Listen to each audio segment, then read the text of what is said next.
बिस्मिल्लाहिर्रहमानिर्रहीम। अस्सलाम वालेकुम नाज़रीन, मैं अहमद फ़वाद हूँ और आप मेरा यूट्यूब चैनल देख रहे हैं। नाज़रीन, आज तारीख़ है 17 सितंबर और दिन है मंगल का। बड़ी इंपॉर्टेंट तफसीलात और एक्सक्लूसिव तफसीलात आपके साथ मैंने शेयर करनी है। इस वक्त सबसे इम्पॉर्टेंट जगह अगर कोई बन चुकी है तो वो पार्लियामेंट नहीं है बल्कि सुप्रीम कोर्ट ऑफ पाकिस्तान है। दो एक्सक्लूसिव डिटेल्स आपके साथ शेयर करनी है। एक तो ये कि सुप्रीम कोर्ट ऑफ पाकिस्तान की बिल्डिंग में उन 8 जजेस की अहम तरीन मीटिंग हुई है जिन्होंने मखसूस नशिस्तों के केस का फ़ैसला दिया था।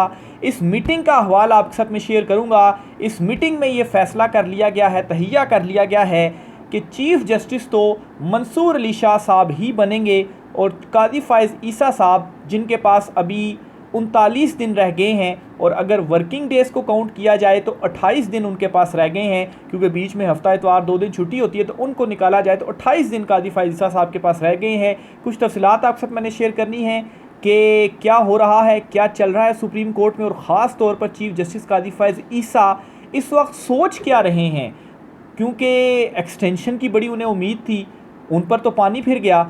इस पर तफसीलात हैं। और दूसरी बड़ी इंपॉर्टेंट ख़बर तफसीलात जो आपसे शेयर करनी है वो Sikandar Sultan Raja chief election commissioner के हवाले से हैं कि ये अब बहुत बुरे फंस गए हैं।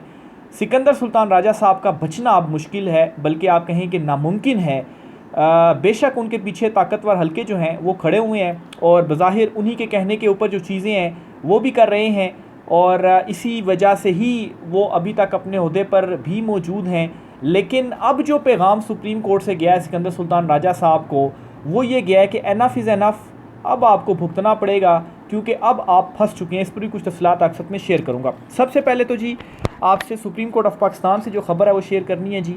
8 जजेस की बड़ी इंपॉर्टेंट मीटिंग हुई है और ये वो 8 जजेस हैं जिन्होंने मखसूस नशिस्तों का फ़ैसला दिया, और इन 8 जजेस ने ये तय कर लिया है कि हम एक हैं और हम इधर उधर नहीं होंगे। जस्टिस मंसूर ही चीफ़ जस्टिस ऑफ पाकिस्तान होंगे, और ये मैसेज भी पहुंचा दिया गया है या चला गया है हुकूमत को और ताकतवर हलकों को भी। और फिर जो वजाहत जारी की सुप्रीम कोर्ट ऑफ पाकिस्तान के इन 8 जजेस ने, इस वजाहत ने भी ये क्लियर कर दिया कि अगर कोई काम ऐसा किया गया पार्लियामेंट से जिससे अदलिया या अदालती जो सिस्टम है वो तब्दील किया गया या शब खून मारा गया, तो फिर हम इधर ही हैं, हम ऐसा होने नहीं देंगे। और जो वजाहत जारी की गई और पाकिस्तान तहरीक इंसाफ के 41 MNAs को कहा गया कि ये PTI के ही हैं, इसमें भी क्लियर किया गया कि आप ये आईनी तरमीम नहीं करेंगे। और इसमें सिकंदर सुल्तान राजा के लिए भी एक पैगाम था, आप इसको कह लें कि एक इनडायरेक्ट धमकी सी थी सिकंदर सुल्तान राजा के लिए, और ये धमकी संगीन नताइज की धमकी थी। इस पर भी आगे चल के आप साथ में शेयर करूंगा चीज़ें, लेकिन इस मीटिंग का आपको बताऊं जी, जस्टिस मंसूर अली शाह साहब चीफ जस्टिस होंगे, ये अलल ऐलान कह दिया गया है, मैसेज जो है वो पहुंचा दिया गया है। अब जी दूसरी तरफ चीफ जस्टिस कादी फ़ाइज़ ईसा साहब क्या सोच रहे हैं और वो क्या करेंगे। ख़ास तौर पर एक्सटेंशन तो ज़ाहिर सी बात है उनकी होनी थी और बड़ी उम्मीदें वो लगाए बैठे थे कि मुझे एक्सटेंशन मिल जाएगी, और जस्टिस मंसूर और जस्टिस अत्तर मिनल्ला जो है वो तो काजी साहब के हम ख्याल समझे जाते थे। लेकिन खैर जस्टिस मंसूर और दीगर जजेस ने तो अपनी जो पोजीशन है वो चेंज नहीं की। कादी साहब जो हैं वो यू टर्न लेकर इन सारे जजेस के सामने जाकर खड़े हुए। और मैं आपको ये भी बताता चलूँ कि कादी फ़ाइज़ ईसा साहब की जानिब से जो स्टेप्स उठाए जा रहे हैं वो ना सिर्फ उनकी फ्रस्ट्रेशन शो कर रहा है, बल्कि इन 8 जजेस की समझदारी और तहम्मुल मिजाजी की भी इस मामले पर दाद देनी पड़ेगी कि कोई रिएक्शन नहीं आ रहा इन 8 जजेस की जानिब से फजूल का, या ये 8 जजेस रिएक्टिव नहीं हो रहे। देखें ना, छोटी छोटी हरकतें की जा रही हैं। कादी फ़ाइज़ ईसा साहब इस हद तक पर्सनल हो गए हैं, जो मेरी ऑब्जर्वेशन है कि आप देखें कि जब से ये फ़ैसला आया है 8 जजेस ने मखसूस नशिस्तों वाला दिया, तब से लेकर अब तक चीफ़ जस्टिस कादी फ़ाइज़ ईसा साहब ने इन्हें अपने साथ बेंच में शामिल नहीं किया। बेंच 1 में ये 8 जजेस जो हैं वो कादी साहब के साथ नहीं मौजूद होते। कौन होते हैं जी? नईम अख्तर अफ़गान साहब होते हैं या दीगर जो जज हैं वो हो जाते हैं, लेकिन इन जजेस में से कोई नहीं हो रहा। तो आखिर क्यों चीफ़ जस्टिस कादी फ़ाइज़ ईसा साहब जस्टिस मंसूर अली शाह साहब को अपने साथ नहीं बिठाते, जस्टिस आयशा मलिक साहिबा को अपने साथ नहीं बिठाते, अमीनुद्दीन ख़ान साहब को बिठा लेते हैं, नईम अख्तर अफ़गान साहब को अपने साथ बिठा लेते हैं। तो एक तो आप इस चीज़ से आइडिया लगाएं कि कादी फ़ाइज़ ईसा साहब जो हैं वो किस हद तक पर्सनल हो चुके हैं, क्योंकि उनको एक्सटेंशन चाहिए थी और देखें ना कि एक अपनी एक्सटेंशन की खातिर सुप्रीम कोर्ट ऑफ पाकिस्तान का जो स्टेटस है उसको ख़त्म करके एक नई अदालत बनाने पर भी वो राज़ी हो गए हुए थे। बहरहाल जी, फिर दूसरा काम वो क्या कर रहे हैं कि चीफ़ जस्टिस काजी फ़ैज़ल साहब ये जो डिप्टी स्पीकर की डिप्टी रजिस्ट्रार जो है इनकी जानिब से एक नोट सामने आया, और ये नोट जो है वो 8 जजेस को चैलेंज था भाई कि आप फैसला या वजाहत कैसे दे सकते हैं मुझे आगाह किए बगैर। आप देखें इतनी हिम्मत कैसे आ गई डिप्टी रजिस्ट्रार में कि वो इस तरह का काम करे। ज़ाहिर सी बात है पीछे कोई शय है ना, और वो पीछे शय क्या है, वो ज़ाहिर सी बात है काजी फ़ैज़ल साहब ही हैं, क्योंकि उसके लिए भी कोई एक स्ट्रॉन्ग पर्सनैलिटी चाहिए या एक ऐसा शख्स एक ऐसे अहदे पर चाहिए जिसके पास इख्तियारात हों और वो फिर इसको बचा भी सके कि डिप्टी रजिस्ट्रार जो हैं उनके पीछे फिर कोई ऐसा कंधा या हाथ होना चाहिए ना, तभी वो ऐसा कर सकते हैं। तो वो कौन हो सकता है? सुप्रीम कोर्ट में और तो कोई नहीं है, एक ही है, वो चीफ़ जस्टिस काजी फ़ैज़ल ईसा ही हैं। तो आप देखें इस तरह की मैं समझता हूँ कि छोटे छोटे जो काम हैं वो भी किए जा रहे हैं इन 8 जजेस से, अपना आप कहें कि बुग़्ज़ निकालने के लिए या इनके ऊपर अपना गुस्सा निकालने के लिए। इस हद तक जो पर्सनल हैं वो मामलात सुप्रीम कोर्ट ऑफ पाकिस्तान में हो चुके हैं। लेकिन दूसरी तरफ आपको मीटिंग का मैंने बताया कि जजेस ने स्टैंड लिया हुआ है, वो इससे 1 इंच भी पीछे हटने के लिए तैयार नहीं है। और ये सिर्फ इन 8 जजेस की कहानी नहीं है, बल्कि ये इस्लामाबाद हाई कोर्ट, दीगर हाई कोर्ट्स जो हैं उनके जजेस भी खड़े हुए हैं, और फिर जो वकला बरादरी है वो भी खड़ी हुई है। इस आईनी तरमीम के ऊपर वकला बरादरी का मैं आपके सामने रिएक्शन शो कर चुका हूँ, जो उन्होंने रद्द अमल दिया है। उन्होंने तो चीफ़ जस्टिस काजी फ़ैज़ल ईसा साहब को बदतरीन चीफ़ जस्टिस करार दे दिया है। अब देखें ना, किसी चीफ़ जस्टिस को अगर वकला बरादरी बदतरीन चीफ़ जस्टिस करार दे दे तो उसकी क्या एक जो है वो से रह जाएगी, तो उसको तो ख़ुद ही इस्तीफ़ा दे देना चाहिए। लेकिन मेरे ख़्याल से इस्तीफ़ा एक्सेप्ट ये करना या इस बात की उम्मीद लगाना काजी साहब से कि वो इस्तीफ़ा दे देंगे, ये तो मेरे ख़्याल से किसी दीवाने का ख्वाब ही हो सकता है। वो राजा परवेज़ अशरफ साहब है ना, उनसे एक मरतबा सुप्रीम कोर्ट में वो आए थे, तो मैंने एक सवाल किया था, तो उस सवाल के जवाब में उन्होंने कहा जी कि ये तो दीवाने का ख्वाब हो सकता है। तो वो मेरे अल्फाज जो हैं उनके वो मेरे जहन में आ गए, तो मैंने इसलिए कोट कर दिए कि काजी फ़ैज़ल साहब इस्तीफ़ा दे देंगे ये किसी दीवाने का ख्वाब ही हो सकता है, क्योंकि जिस जगह पर, जिस नहज पर इस वक्त अदलिया को चीफ़ जस्टिस काजी फ़ैज़ल ईसा साहब लेकर आ गए हैं कि ये इनके अंदर से आवाज़ें उठ रही हैं कि ये बदतरीन चीफ़ जस्टिस हैं मुल्क की तारीख़ के, लेकिन उसके बावजूद भी पीछे नहीं हट रहे और इस किस्म के अपना गुस्सा निकालने की जो कोशिशें हैं वो इनकी जानिब से की जा रही हैं। शायद मेरे ख़्याल से इसमें काजी फ़ैज़ल ईसा साहब को एक कॉन्फिडेंस ये भी है कि अगर मैं चीफ़ जस्टिस नहीं भी रहा, इसमें मुझे नाकामी भी हो गई, तो हो सकता है कि मुस्तकबिल में जो ताकतवर हल्के हैं या ये जो शरीफ ख़ानदान है, इनका तो ये एक हिस्ट्री रही है ना कि जो फिर इनके साथ बिल्कुल खड़े हो जाते हैं तो फिर इनको ये नवाजते भी हैं बाद में। कई सारे ऐसे लोग, आप इरफान सिद्दीकी साहब को देख लें, एक सहाफ़ी थे और सहाफ़ी से आज वो नून लीग के सेनेटर बने हुए हैं और जो है वो ख़ुद को दानिश्वर गर्दानते हैं। बहरहाल काजी साहब को भी इस बात का है फिर कि कल को जो है वो शायद मुझे कोई और बड़ा ओहदा मिल जाएगा, लेकिन अब हालात वो नहीं रहे, हालात तब्दील हो चुके हैं। और जिस तरह से इमरान खान साहब डट कर खड़े हुए हैं माफिया के अगेंस्ट, हैंडलर्स के अगेंस्ट और सहूलतकारों के अगेंस्ट, तो अब ये नहीं होगा कि इमरान खान जब हुकूमत में आएंगे तो इमरान खान को कोई जो है वो प्रेशराइज़ कर पाएगा। इन सब को हटा कर इमरान खान साहब ने जो इक़्तिदार है वो लेना और अवाम ने इमरान खान साहब को इक़्तिदार दिलाना है।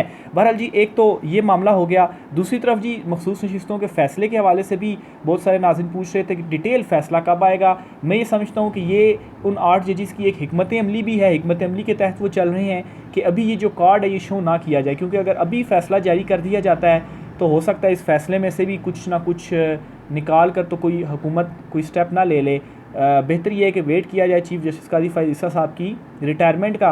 रिटायर हो जाएंगे तो जारी कर देंगे, क्योंकि अगर अभी जारी कर दिया जाता है तो काजी साहब अगर इसके ऊपर वो बेंच बन जाता है नज़रसानी का, और उसमें हो सकता है कि जो 8 जजेस, अभी तो फ़ैसला चूँकि आ गया है ना, इन 8 जजेस में से शायद उस नज़रसानी में कोई जज जो है उसका माइंड तब्दील हो जाए, वो उसमें अपना फ़ैसला तब्दील कर ले, तो ये भी एक ख़दशा हो सकता है। लेकिन मेरे ख़्याल से इस बात की मैं नफ़ी इसलिए करूँगा क्योंकि बहुत सारे लोग इस हवाले से कह रहे हैं कि ये एक ख़दशा है कि शायद कोई जज इधर उधर ना हो जाए। लेकिन मैं ये समझता हूँ कि ऐसा नहीं होगा, क्योंकि ये जो वजाहत आई थी ना सुप्रीम कोर्ट की, इस वजाहत के अंदर 8 जो जजेस हैं वो 8 के 8 जजेस सेम वजाहत थी उनकी, और वो एक ही वजाहत आई है। तो अगर किसी जज का माइंड तब्दील हुआ होता तो इसमें 8 के 8 जजेस की फिर वजाहत ना होती। तो बहरहाल जी, ये सुप्रीम कोर्ट ऑफ पाकिस्तान में इस वक्त चल रहा है। दूसरी तरफ जी, जो ख़बर आपके साथ शेयर करनी है वो सिकंदर सुल्तान राजा साहब के हवाले से है। सिकंदर सुल्तान राजा साहब इस वक्त बहुत बुरे फंस चुके हैं और इसमें मैं ये कहूँगा कि पाकिस्तान तहरीक इंसाफ की जो वकला टीम है उन्हें प्रोएक्टिव होना पड़ेगा और उन्हें एक दरख्वास्त देनी चाहिए सिकंदर सुल्तान राजा के against supreme court of Pakistan में कि देखें जी, सुप्रीम कोर्ट की वजाहत के बावजूद इलेक्शन कमीशन ऑफ पाकिस्तान जो है वो नोटिफिकेशंस जारी नहीं कर रहा और इम्प्लीमेंट नहीं कर रहा सुप्रीम कोर्ट के फ़ैसले पर। इसलिए क्या किया जाए कि इनके अगेंस्ट जो कार्रवाई है तौहीन अदालत की वो शुरू की जाए, क्योंकि लागू तो हो चुकी है फ़ैसले के ऊपर, अभी तक इन्होंने इम्प्लीमेंट नहीं किया। वजाहत देखें कब की आई हुई है और जो है वो बीच में एक वर्किंग डे भी मिल गया था, लेकिन फिर भी इलेक्शन कमीशन ने इस पर इम्प्लीमेंट नहीं किया। तो एक्शन तो हो सकता है सिकंदर सुल्तान राजा के अगेंस्ट, इसमें कोई वो नहीं है, यानी कि ये फंस चुके हैं।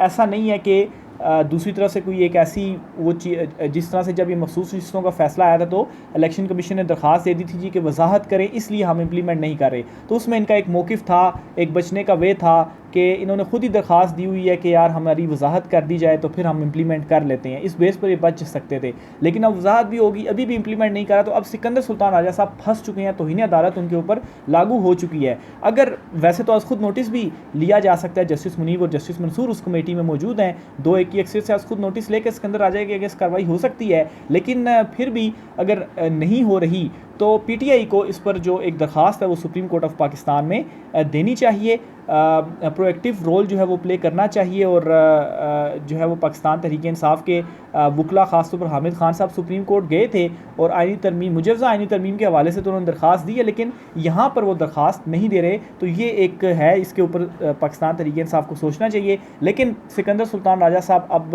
उनके पास बचने का कोई रास्ता नहीं है अगर सुप्रीम कोर्ट ऑफ पाकिस्तान उनके अगेंस्ट एक्शन लेना चाहे। बहरहाल एक मैसेज या आप कहें कि इनडायरेक्टली आप इसको कह लें संगीन नताइज की धमकी दी गई है और जो एक वजाहत जारी हुई थी कि इलेक्शन कमीशन इम्प्लीमेंट नहीं कर रहा और अगर उन्होंने इम्प्लीमेंट नहीं किया तो आईन और कानून के मुताबिक संगीन नताइज भुगतना पड़ेंगे। आईन और कानून के मुताबिक संगीन नताइज क्या हैं, वो एक तो तौहीन अदालत है, फिर आर्टिकल 6 के हवाले से भी बात की जा रही है, लेकिन वो तो खैर काफ़ी ज़्यादा लंबा मामला हो जाएगा। बहरहाल अब सुप्रीम कोर्ट पर है कि वो इसके ऊपर कब एक्शन लेना है। लागू उनके ऊपर हो चुका है कि वो फैसले के ऊपर अभी तक उन्होंने इम्प्लीमेंट नहीं किया। तो ये जी सिकंदर सुल्तान राजा साहब के हवाले से एक ख़बर थी। बाकी आपके साथ मैं देख लूँ, 1-2 डिटेल्स और भी हैं, वो भी आपके साथ मैंने शेयर करनी है। अच्छा, हुकूमत को जो नाकामी हुई है ना आईनी तरमीम को मंजूर करवाने में, नंबर गेम इनसे पूरे नहीं हुए, इसका मलबा ये अब चीफ़ जस्टिस कादी फ़ैज़ ईसा के ऊपर डालने की कोशिश कर रहे हैं। वो कैसे जी, हुकूमत की तरफ से ये बयान सामने आता है कि चीफ़ जस्टिस कादी फ़ैज़ ईसा साहब ने खुद कहा था जी कि मुझे एक्सटेंशन नहीं चाहिए। अब चूँकि इनको नाकामी हुई है, कोई वादे वईद किए होंगे, तो कादी साहब ज़ाहिर सी बात है इनसे फिर गिला तो करेंगे। आईनी तरमीम नहीं हुई, एक्सटेंशन नहीं हुई, तो आपने क्या किया है, मेरे से अगर कोई वादे हुए आपने पूरे नहीं किए। तो हुकूमत अब ये जवाब पेश करने लग पड़ी है कादी साहब को, क्योंकि हार मान चुके हैं, हाथ खड़े हो चुके हैं कि कादी फ़ैज़ल साहब ने तो खुद कहा है जी कि हम मुझे एक्सटेंशन नहीं चाहिए। तो ये अब कादी साहब के सामने मामला रखा जाएगा। देखें जी, आपने तो खुद कहा था हमें एक्सटेंशन नहीं चाहिए, लेकिन कादी साहब भी कोई इतने बच्चे तो नहीं है कि उनको चीज़ें समझ नहीं आ रही। ये जी तारिक फजल चौधरी साहब हैं, उन्होंने बयान दिए। क्या बयान देते हैं जी, समझ नहीं आती इनको कादी फ़ैज़ ईसा से क्या मसला है, अफराद नहीं इदारे अहम होते हैं, चाहते हैं जजिस तैनाती कमेटी में पार्लिमान का किरदार भी फ़ाल हो। ये जी कहा है तारिक फजल चौधरी साहब ने, जो खुद फार्म 47 के ऊपर बैठे हुए हैं और बात ये कर रहे हैं कि अफराद नहीं इदारे अहम होते हैं। अगर इदारे अहम होते हैं तो आप क्यों कादी साहब को एक्सटेंशन देना चाहते हैं, क्यों कादी साहब को आप आईनी अदालत का में चीफ जस्टिस बनाना चाहते हैं। आने दें आप इदारे में, जिस तरीके से एक प्रोसीजर है, सुप्रीम कोर्ट का एक सिस्टम है, जस्टिस मंसूर अली शाह साहब को चीफ जस्टिस आप आने दें। तो मसला तो असल में आपको और किसी को तो मसला नहीं है, और आपकी नंबर गेम पूरी नहीं हुई तो अब आप दरसी बात है ख़ुद को भी आपने ज़रा